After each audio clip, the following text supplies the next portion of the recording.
don't just dislike being misunderstood, you fear it. You rehearse what you're going to say before you say it. You add disclaimers.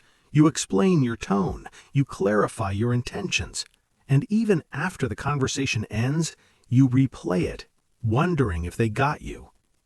Why does something so small feel so threatening? Being misunderstood doesn't feel like a simple miscommunication. It feels like erasure. You say something vulnerable, they interpret it differently, and suddenly you feel invisible in your own story. So you compensate.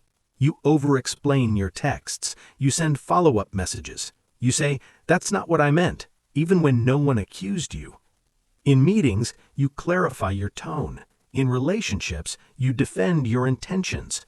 In arguments, you try to control the narrative. Because deep down, being misunderstood doesn't just mean they got it wrong. It feels like they got you wrong. And that hits your identity.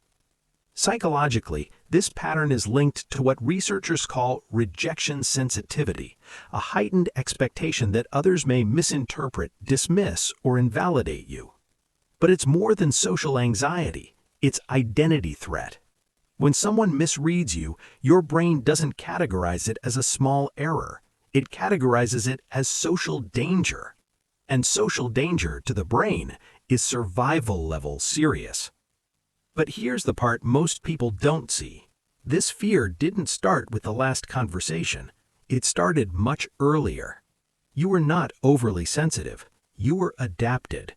At some point in your life, being misunderstood had consequences. Maybe your emotions were dismissed. Maybe your intentions were questioned. Maybe you were labeled too much, too quiet, dramatic, or difficult.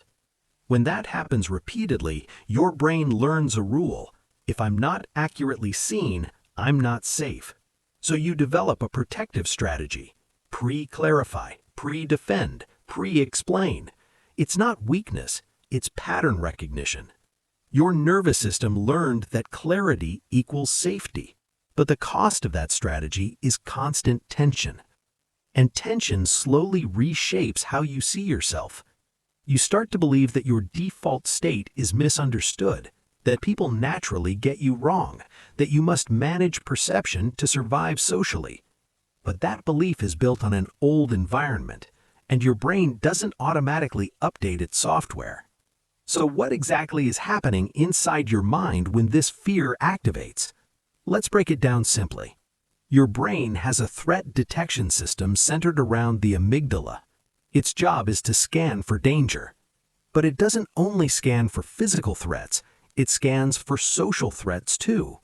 From an evolutionary standpoint, being excluded from the group once meant death. So when someone misunderstands you, your brain asks a silent question. Does this threaten my belonging? If the answer feels like maybe, the alarm activates.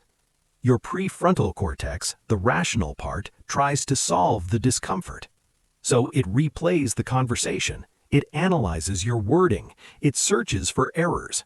This creates rumination. Rumination feels productive, but neurologically, it's your brain attempting to regain control over something that already happened. Think of it like this. Your mind is a courtroom, and every misunderstanding becomes a trial. The amygdala says, "We're under threat." The prefrontal cortex says, "Let's review the evidence." And you become both the defendant and the prosecutor.